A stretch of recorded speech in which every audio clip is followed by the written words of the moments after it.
Hello my divine family, नमस्ते, जय माता दी। कैसे हैं आप सब? मैं आशा करती हूँ आप सभी डिवाइनली ब्लेस्ड हैं, स्वस्थ हैं, सुरक्षित हैं। बहुत जल्द माता के नवरात्रि आने वाले हैं। नवरात्रि 9 दिन उत्सव का होता है और वो भी एक सेलिब्रेशन टाइम होता है। जिस तरह से हम दिवाली में, होली में, बर्थडे में, एनिवर्सरी में, ऐसे बहुत सारे ओकेशन पे सेलिब्रेशन करते हैं, वैसे ही जब हमारी माँ का आगमन होता है तो हमारे मन में एक उत्साह होता है, सेलिब्रेशन होता है।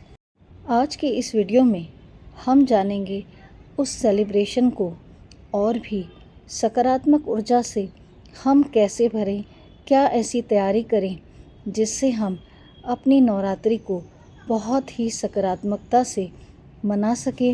उस समय बहुत ज़्यादा एनर्जीज हाई होती है क्योंकि शक्ति का आगमन होता है।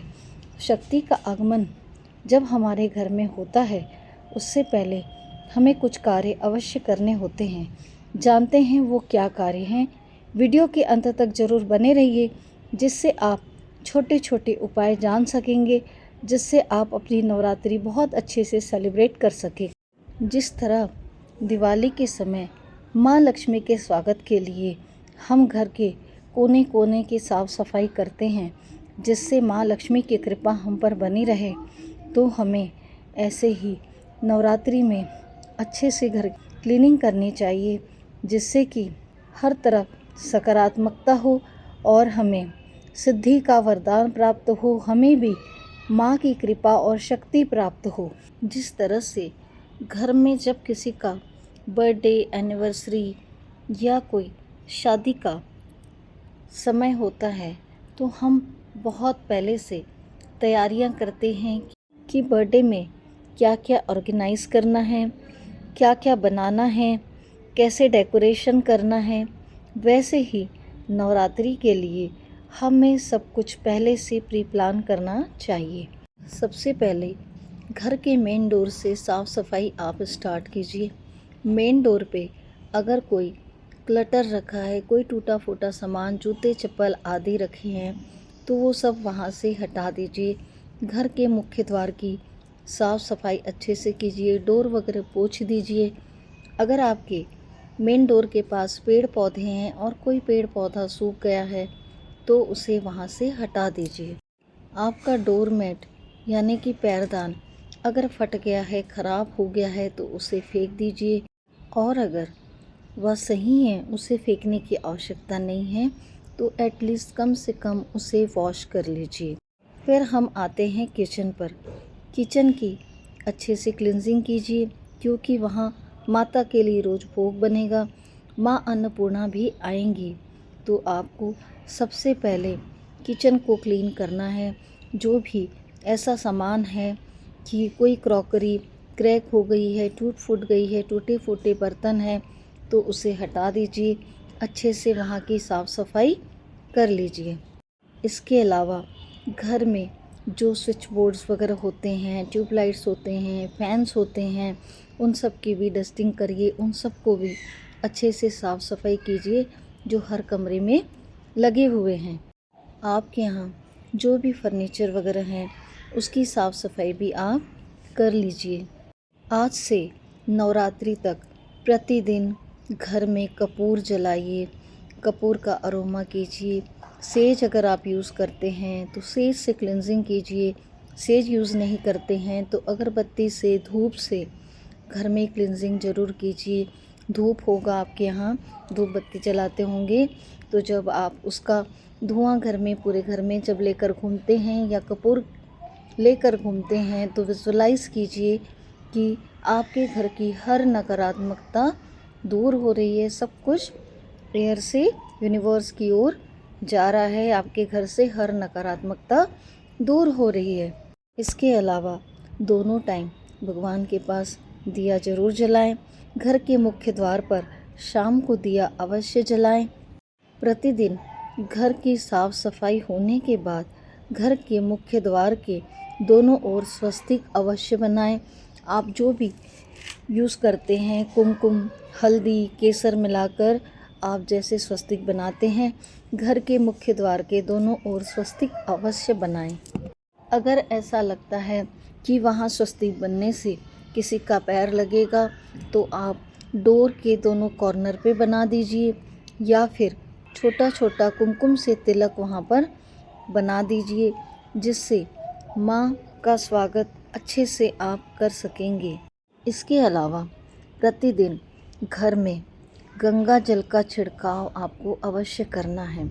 हो सके तो एक स्प्रे बॉटल में गंगा जल, थोड़ा सा गौमूत्र, गुलाब जल मिलाकर एक स्प्रे तैयार कर लीजिए। हो सके तो कोई इसेंशियल ऑयल या जो कोई सुगंधित चीज़ आपके पास है वह उसमें डालकर पूरे घर में स्प्रे कीजिए। घर में सुगंधित माहौल रखिए, जिससे माता की सकारात्मक ऊर्जा आपके घर में प्रसन्नतापूर्वक प्रवेश कर सके। इसके अलावा नवरात्रि के जस्ट पहले आपको वंदनवार यानी कि तोरण ज़रूर लगाना है। आम के पत्ते का तोरण लगाइए। आम के पत्ते ना मिले तो आप अशोक के पत्ते का तोरण भी लगा सकते हैं। अशोक का पत्ता अपने आप में है अशोक, जिसमें कि कोई शोक ना हो, तो वह भी लगाने से आपको उतनी ही डिवाइन ब्लेसिंग्स मिलती है। तो जब आप ऐसा करने लगते हैं तो रोज़ सकारात्मक ऊर्जा आपके घर आने लगती है। इसके अलावा दालचीनी यानी कि सिनेमन स्टिक को टुकड़े करके मिक्सी में उसका पाउडर बना लीजिए और रोज़ घर के हर कोने में थोड़ा थोड़ा स्प्रिंकल कीजिए। उससे माँ दुर्गे, माँ अम्बे के अलावा माँ लक्ष्मी की कृपा भी आपको प्राप्त होगी। आपके घर में धन का आगमन होने लगेगा। जब आप उस समय स्प्रिंकल करते हैं तो मन में विजुलाइज कीजिए, मन में बोलिए, मेरे पास सब ओर से धन आ रहा है। थोड़ा थोड़ा पिंच, चुटकी भर लेकर घर के हर कोने में आपको सिनेमन पाउडर डालना है। जैसे हम 1 तारीख को करते हैं ना, वैसा भी आप कर सकते हैं। थोड़ा सा दालचीनी पाउडर आप अपने हाथ में लीजिए, राइट हैंड की हथेली में, और घर के मुख्य द्वार पर खड़े हो जाइए। जो गेट जो आप क्लोज़ करते हैं ना घर के अंदर, जहाँ से आपका रूम स्टार्ट होता है, वो डोर पे आप आइए, डोर को ओपन कीजिए। आपका जो फेस है घर के अंदर की तरफ होना चाहिए। हथेली में लेके सिनेमन पाउडर को विजुअलाइज कीजिए कि आपके जीवन में बहुत सारे सोर्स ऑफ इनकम हैं। आपका bank account overflow with money हो रहा है। आपके पास सब तरफ से धन आ रहा है। आपके पास बहुत सारा धन, सुख, समृद्धि है। ऐसा विजुअलाइज करते हुए उस सिनेमन पाउडर को फूकिए, दालचीनी के पाउडर को फूकिए, जिससे वो पूरे घर में फैल जाए, और उसे ऐसे ही पड़े रहने दीजिए। सुबह जब झाड़ू लगेगा तो वह हट जाएगा। यह रेमेडी हर महीने की 1 तारीख को मैंने आपको करने बताई थी। इसे अभी आज से, जब से आप ये वीडियो देख रहे हैं तब से लेके पूरी नवरात्रि तक यह प्रयोग करना है। एक मुख्य बात, जब सुबह आप उठते हैं तो उठते साथ 1 ग्लास में या 1 लोटे में पानी लीजिए और घर के मुख्य द्वार पे सबसे पहले पानी का छिड़काव करिए और मन में यह बोलिए, मेरे घर से, मेरे जीवन से हर नकारात्मकता आज से और अभी से दूर हो रही है। इस उपाय को आप जब भी यह वीडियो आपको मिले तब से चालू कीजिए और पूरे नवरात्रि तक करिए। हो सके तो जीवन भर करिए, जिससे कोई भी नकारात्मकता आपके जीवन में या आपके घर पर नहीं होगी। वैसे तो ये उपाय नवरात्रि के लिए है, पर आप चाहें तो हर महीने समय समय पर ये सारे उपाय आप कर सकते हैं।